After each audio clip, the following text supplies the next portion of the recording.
So I thought I could share some reflections this evening on a few different ways that we can draw on our practice of meditation and the Buddhist path as a resource for all of the uncertainty and chaos and difficulty that we are facing individually and as a society and as a planet right now.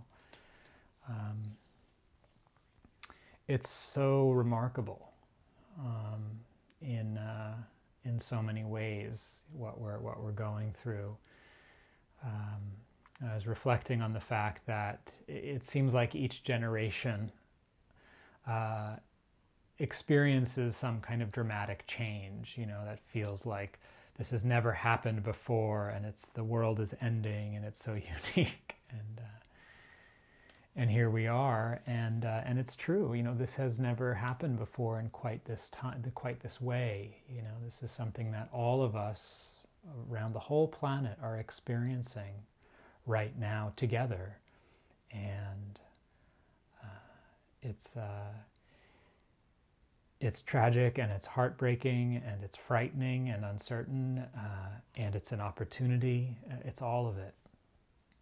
And none of us know not only where it will go, but we're making it up as we go. None of us know how to do this, including these Dharma communities where we're so used to getting together in person and practicing and feeling the support of a community, of someone sitting next to you meditating, and if you want to get up, you've got people all around you, so I'm just going to keep sitting here. It's harder to do when you're home sitting at your computer screen.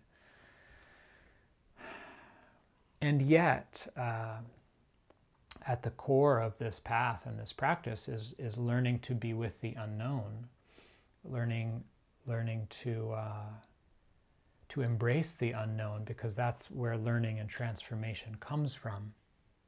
The known is always the past. Anything we know is an idea from the past.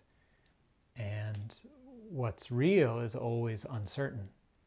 It's what's happening right now, which is changing and kind of coming into being and disappearing and transforming even as it emerges. And this has always been the nature of this existence. And part of what's so, I think, challenging and terrifying and beautiful in a way about what's happening is that the illusion of constancy and stability has been ripped away. And it's like raw and terrifying, like, is there going to be food in the store? Am I going to be able to get my medicine from the pharmacy? Or are my parents going to be okay? Is the hospital going to, it's overwhelming in many ways. And yet here we are face to face with the raw truth of what it is to be alive. So how do we respond? How do we meet this level of difficulty and change in our lives? And we all have our ways of coping, some of them healthy and skillful, some of them less so. I think it's really important during these times to not be too hard on ourselves, particularly when we're on a contemplative path. If we have some aspirations for transformation or healing, awakening, however that occurs for you, we can hold ourselves to such high standards, and it's like, if we eat half a pint of ice cream or disappear into, the TV series or something for a few hours because we can't deal with what's happening, there can be this way that on top of the pain and the overwhelm and the confusion and the uncertainty and the fear, now there's this other layer of judgment, this kind of spiritual superego that's saying, like, see, I told you you were never really good at this and you shouldn't. So as much as possible, I think that the beginning is like just giving ourselves a lot of space. We're all doing the best we can with this, and to not be too hard on ourselves.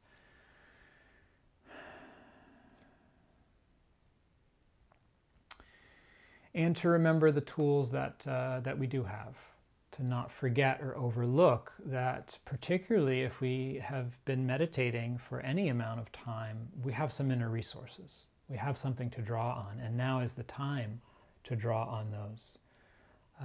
Somebody posted a quote on social media, I think it was on Twitter, from the Lord of the Rings, from this kind of interaction between Frodo, right, who gets the ring, and he's saying, I wish the ring had never come to me. And Gandalf is this kind of old wise wizard figure who says, so do all who live to see such times, but that is not for them to decide.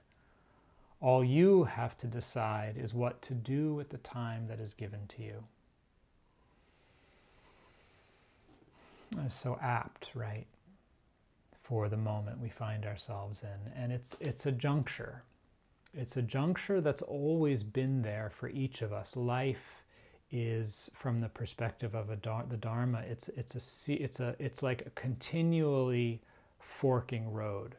Every moment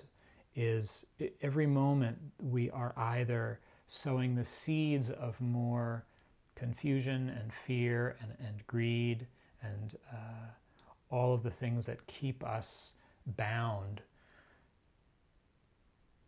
in a small prison of our own creating, and the possibility of shedding those layers and choosing to walk into the unknown with an open heart and curiosity, and taking the opportunity of being alive to learn something and to bring forth our goodness and to free ourselves and be a vehicle for transformation in the world.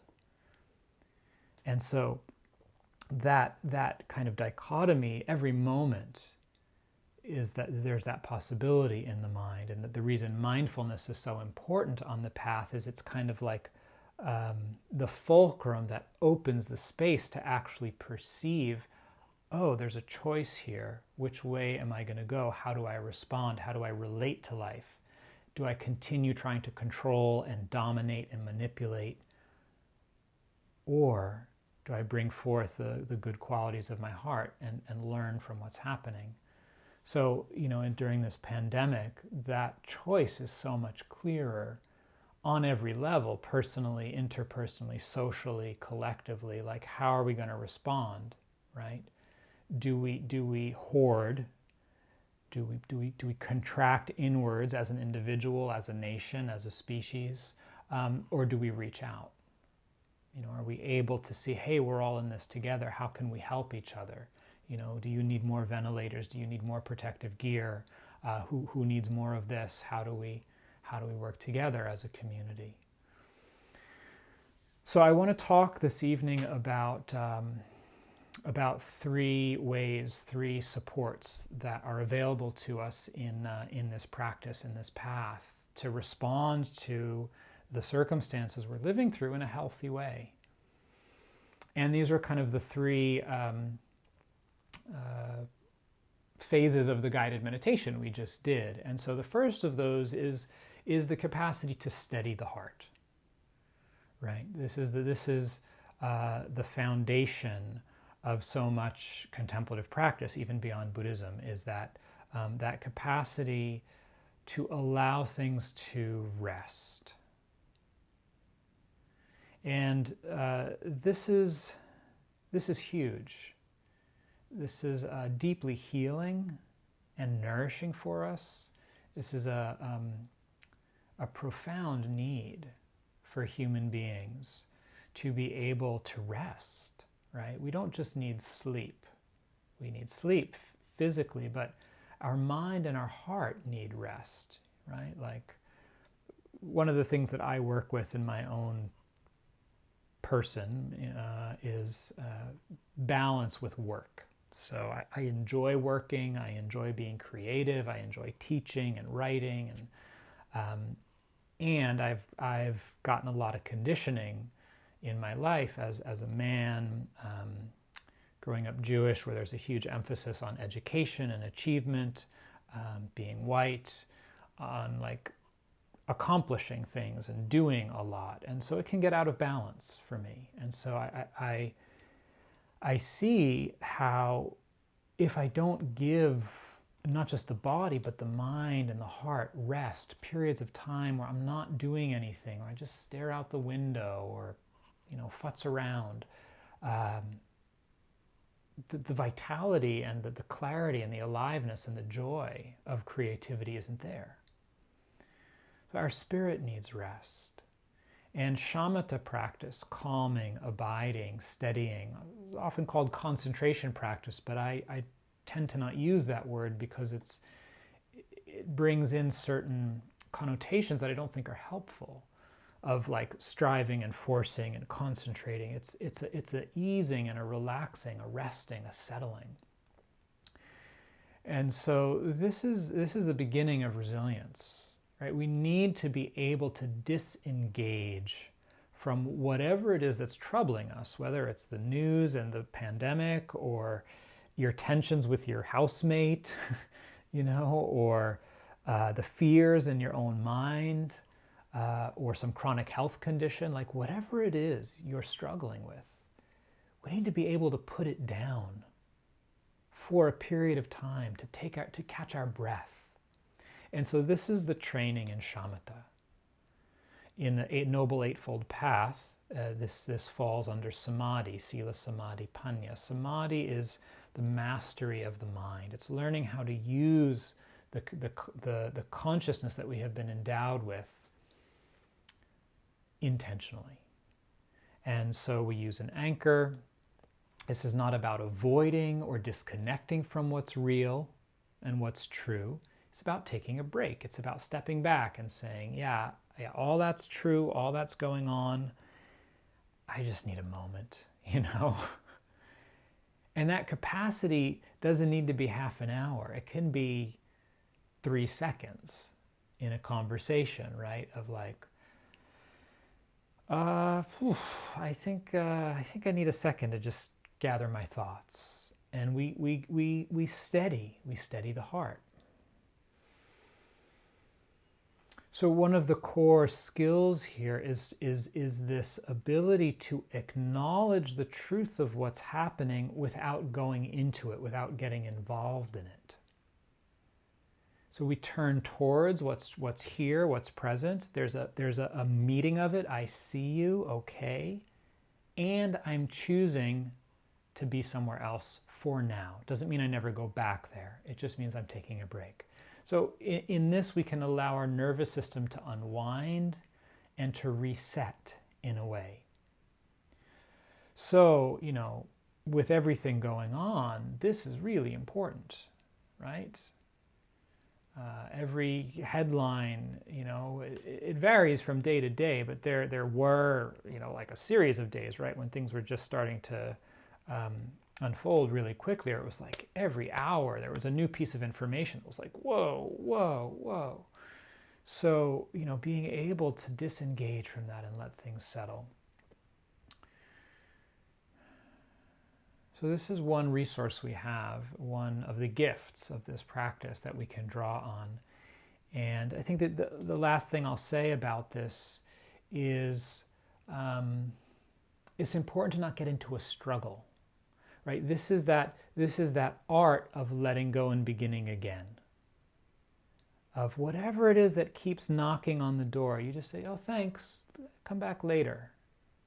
As soon as we get into a struggle, we're just fighting more. So this is the art of learning how to just let everything be. Let all of the madness, all of the distraction, all of the problems and the complexities, just letting the mess be here. And not needing to clean it up for a while, but sitting in the middle of it and just breathing, just being. And then we learn how to allow our spirit to renew itself, because it knows how, if we give it the time and the space.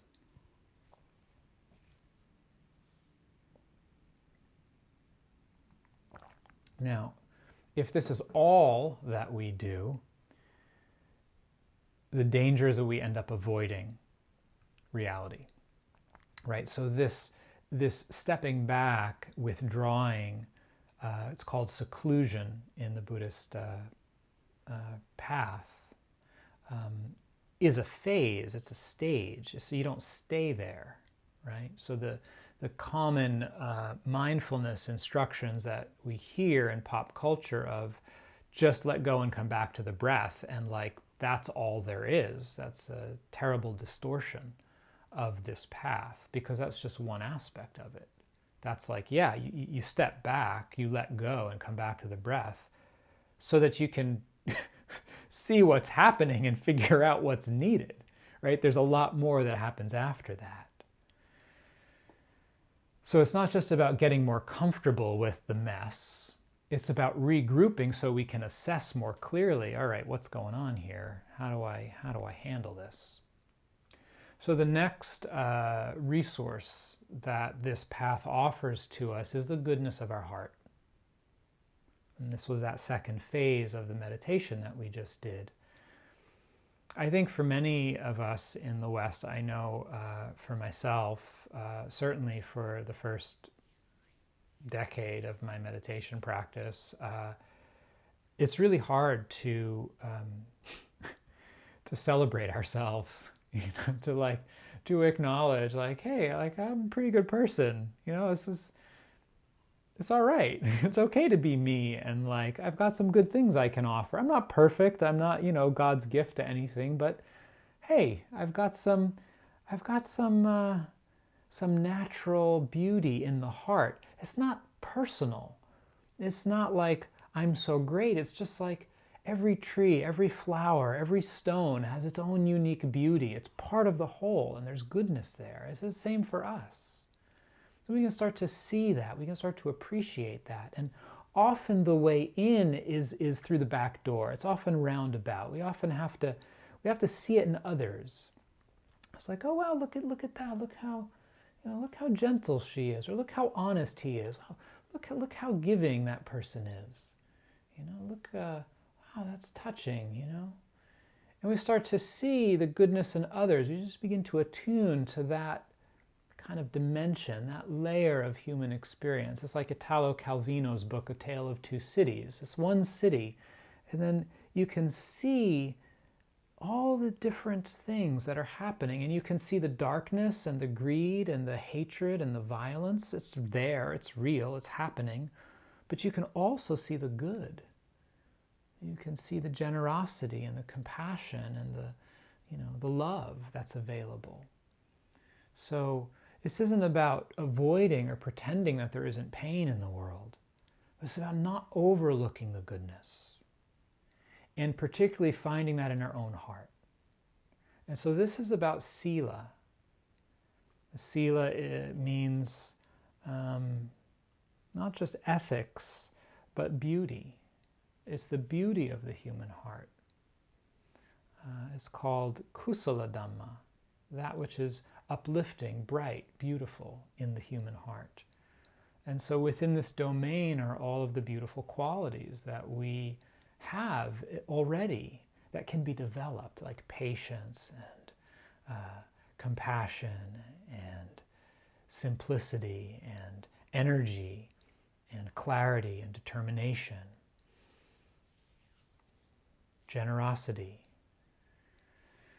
So the resource here is it's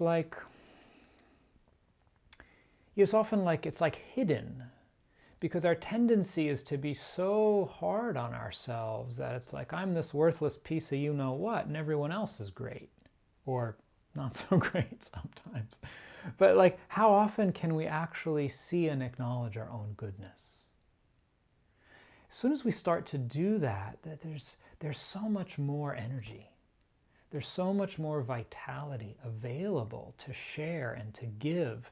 And there's a joy in it because we're participating in life. We're part of the cycle.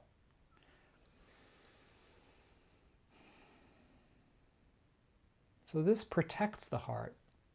These qualities protect the heart. It's the sense of care for others, and concern for our own well-being, recognizing that, I got to take care of me too.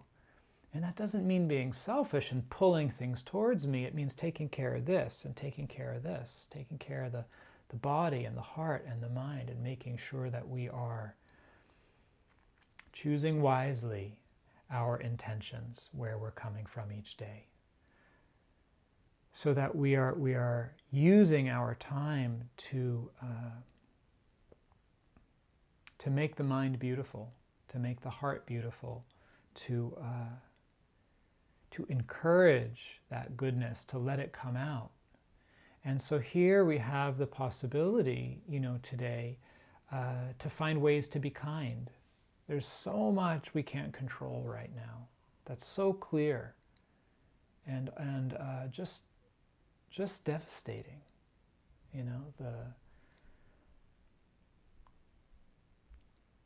The effects that are rippling across the planet, and some of which perhaps were inevitable, and others which were clearly avoidable, whether it's possibility of preparing more ahead of time, or, governments not taking action quickly enough, and people dying every day because of decisions that were or were not made. And it can tear us apart inside. So what can we do? Right? We can grieve, we can mourn, but then we can bring forth our goodness. We can see who needs help. We can donate food, we can give time, we can help a neighbor, we can reach out to a friend.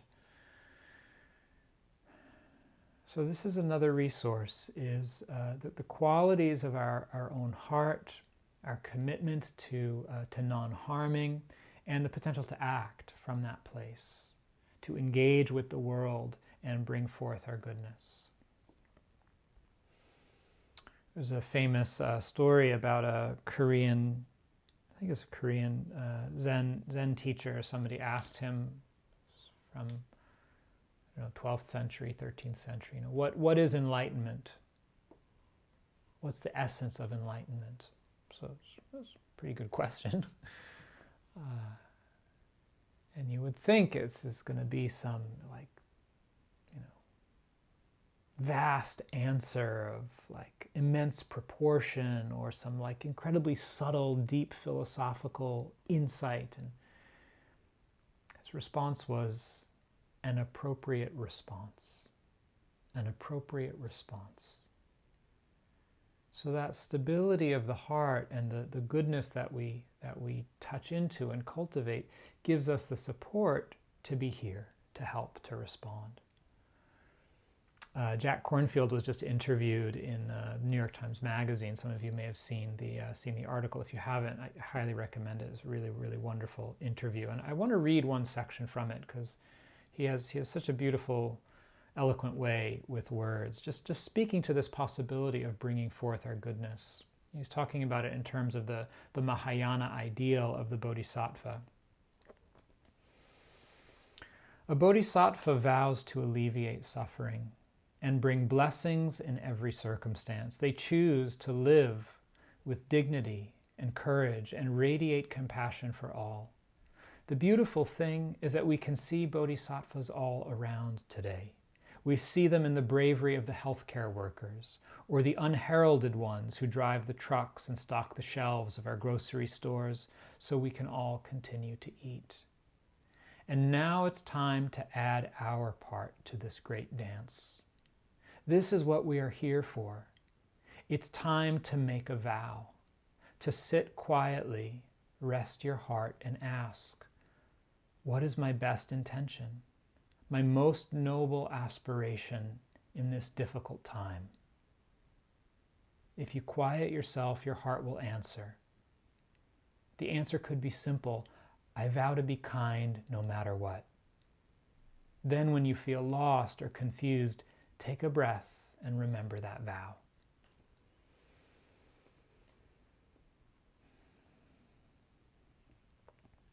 So I said there were three things I wanted to share. So first, there's this steadying, this capacity to step back, allow things to rest and to settle. There's the beauty, the goodness of the heart, our commitment to non-harming, all of the qualities we can bring forth, and our capacity to do good, to act, to be that bodhisattva and respond to the need, the very real need that's present in whatever way we each can, whether it's writing a poem or planting a garden or you name it. So the third resource on this path, so there's sila, samadhi, is panya. Panya means wisdom, discernment, seeing clearly. This is called insight meditation. So what is this insight bit, right? It's not just come back to the breath. It's about look deeply at your life and start to see clearly what's actually happening. So the stability of the mind and the goodness of the heart, these are all in service of something else. They're in service of our capacity to understand ourselves, to understand what it is to be human, and to understand an appropriate response, what's needed here.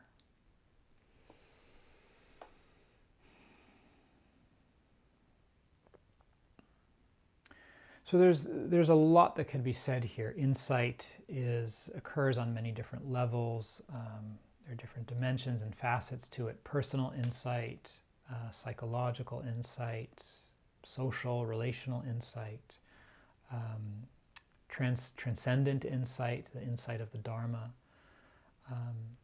It means that things are revealed to us. The way things are is revealed. So, on a personal level, what's true for you? Well, we can spend days kind of keeping busy, avoiding some feeling of dread. And then we finally sit down to meditate. And it's like, oh God, I feel so keyed up. Wow, this is dread. This is like abject fear. That's a kind of insight. Because you're seeing clearly the truth of your experience. We don't like what it is. That's okay. So what's real, right? The uncertainty, the unknown of the future. The reality that it's not likely to go back to the way things were. There's not really any going back. This will change the whole world. This will change all of our lives. It's not just a little blip and then everything's going to return to normal. So we can move forward. There's the possibility of something new being born if we see clearly where we are and we're able to bring forth our own courage and wisdom. There's the understanding, the insight into the injustice of our society's structure, things that have always been there. That's what insight is. Insight isn't something new. Is we see differently a new perspective. So, many people today are, for the first time, realizing the impact of inequality, poverty, and oppression on people's lives, like health and wellness and the capacity to thrive and survive physically, physiologically. Right? We see that the virus having such disproportionate impact on the African American community. That's not by chance, right? That's directly due to racism and the structure of our society and the fact that, when there's vast income inequality and oppression, people's health isn't as good. There's pre-existing conditions. This is a kind of insight when those who were unaware of that previously start to make the connection and go, oh, wow.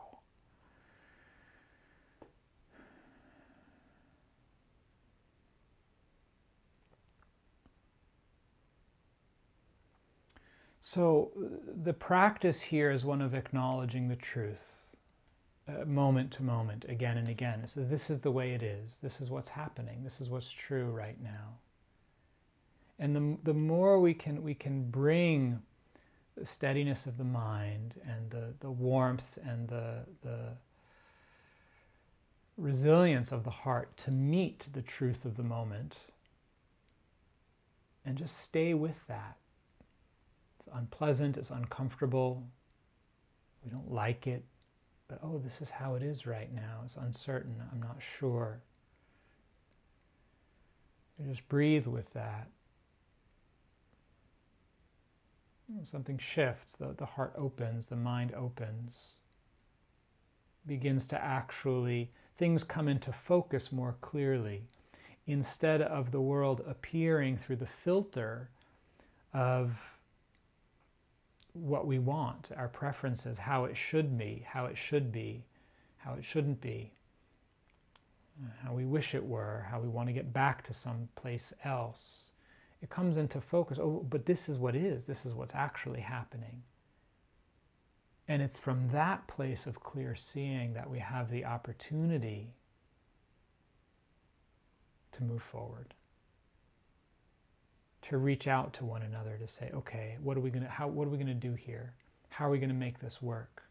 Right? We look around and we see that the failure of governments to provide, whether it's healthcare or economic support or leadership, hope, who's gonna offer it? It's us, right? The Dharma always begins with connection, with finding good people and saying, okay, what do you need? What do I have that I can offer? How are we going to move forward together? So this, I think, is the invitation, is the possibility of this time.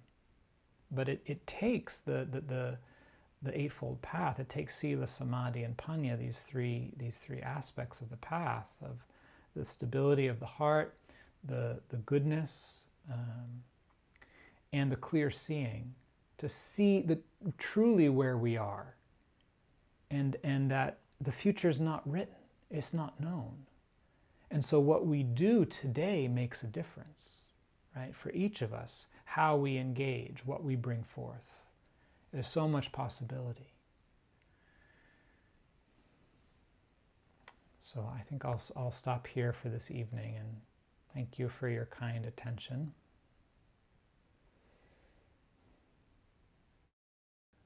How do you truly disengage from what you're struggling with instead of just denying the issue at the time? I think you have to look to the intention. So the action, physically or mentally, might look the same, but it's the intention that matters. And so that's about being honest with ourselves, really listening inside. Why am I doing this? So I like to use the example of a child. And the child wants your attention. And the child is talking and crying and whatever this child is doing to get your attention. So in this analogy, the child is whatever you're struggling with. It's the fear, it's the grief, it's whatever the situation is that's weighing on your heart, that's the thorn in your side. Now, we can say to that child, to heck with you, I'm not dealing with this now, and go into the other room. Okay? Clearly the intention is one of avoiding, pushing away. Or we can say to that child, you're important to me. I care about how upset you are. And I need to do this other thing first. So I'm going to leave, and then I'll be back in a little bit and we'll take care of this. And then you leave. Now, whether or not the child understands, that's another question. But where you're coming from inside when you withdraw your attention, that's what's important. It's not the withdrawal, it's the intention and the motivation. So in the practice, the intention is compassion. And the foundation is wisdom that says, this isn't helpful. It's not helpful to keep staying with this overwhelm, this crushing anxiety, like whatever the feeling is. I need a break. That's what's actually wise and kind right now.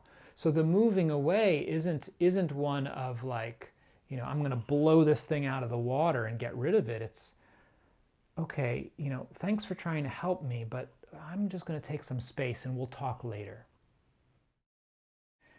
So you're talking about strength of presence I can muster, strength to point out the beauty in the world. Got that? Awesome, that's great. Strength to confront and change the selfishness, self-righteousness, or greed I see in the world. Not so much. How to not be paralyzed by that.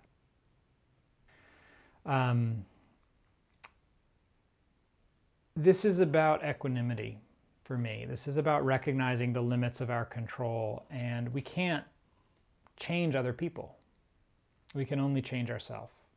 It doesn't mean we don't engage, it doesn't mean we don't act, it doesn't mean we don't work for transformation, but it means that we recognize the thing that we are in the best position to affect and transform is our own heart and mind. So, there's enough selfishness, self-righteousness, and greed right here in this own mind and body for me to work on for a lifetime. So, I would encourage the reframing of the question, what if it weren't our responsibility to transform other people's selfishness and self-righteousness and greed, but rather to transform our own, just take care of what's here, and then use this vehicle to do everything we can to protect the safety and well-being of the rest of life. It's like I can't heal and transform other people. Even this is my work, here's what I do. I teach Dharma, and I still recognize that's up to each individual's path to do that work. All we can do is put out what we can, and the rest isn't up to us.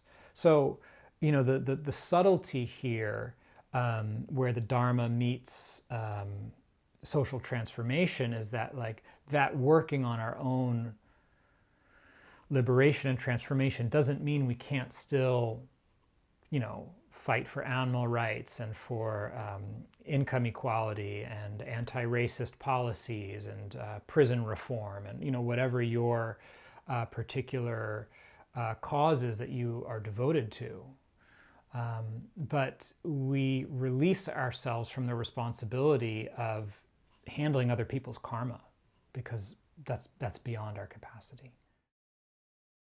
I'm used to being able to turn to my practice to steady my mind when I'm anxious, confused, or overwhelmed. I have a daily practice and this weekly Thursday group that I'm used to being able to turn to, but lately my practice has been so noisy. I'm not just finding the quiet, so it's now that I need it most, I have it the least. Can I say anything about that? Yep. I was just talking with someone else about this yesterday morning on our Q&A. So you're not alone. This is a lot of folks are experiencing this right now, and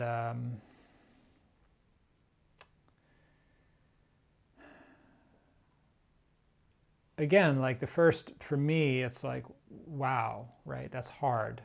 And I think you put it so beautifully when you said, the time that I need it the most, I have it the least. There's this kind of tragic, heartbreaking truth to that. So in some way, it's the first response for me is that balm of compassion of just this is so hard. Why can't I get a moment's peace? And to just have initially just that sense of something holding the longing and the tension and the struggle and the disappointment, the whole mess of it, with just this oh, sweetheart, this is rough. That's one part of it for me, is seeing if you can just pick up that tone, because that makes a shift when there's that tone. The second part is an aspect of wisdom, of understanding that part of what you are experiencing is the truth, which is you are experiencing the truth of conditions, that we are not in control of the mind, that everything is anatta. This mind and body are not ours. They don't belong to us. We can't control them. And as conditions change externally, conditions change internally. So as the world goes nuts, guess what? Things are going to be a little bit more nuts in here, because that's what's going on.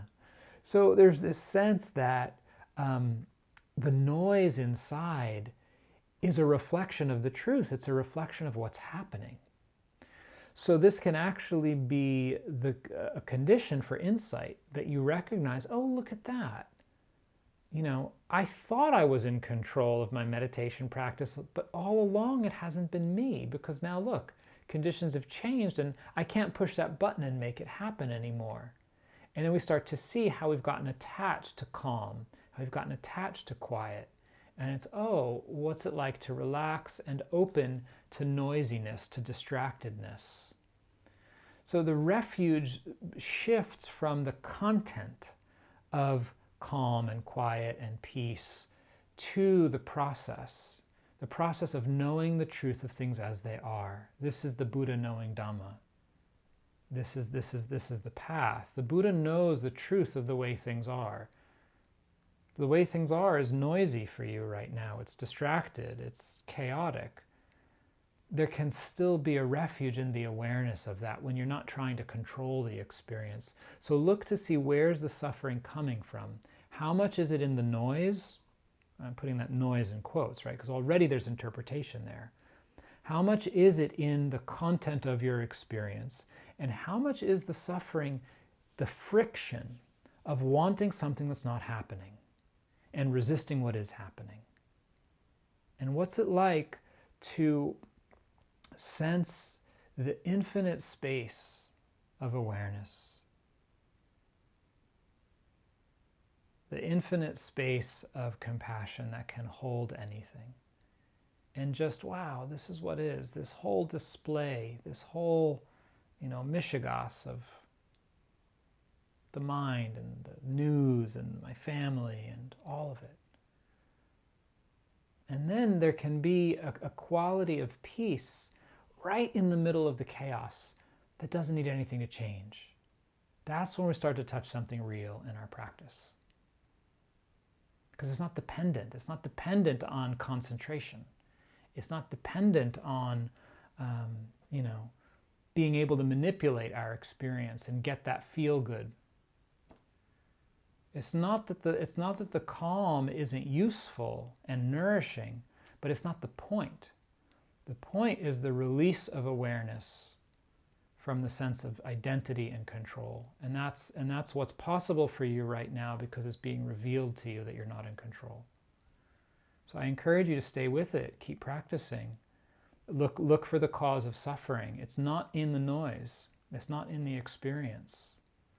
And the heart can still release. It can still wake up and be free.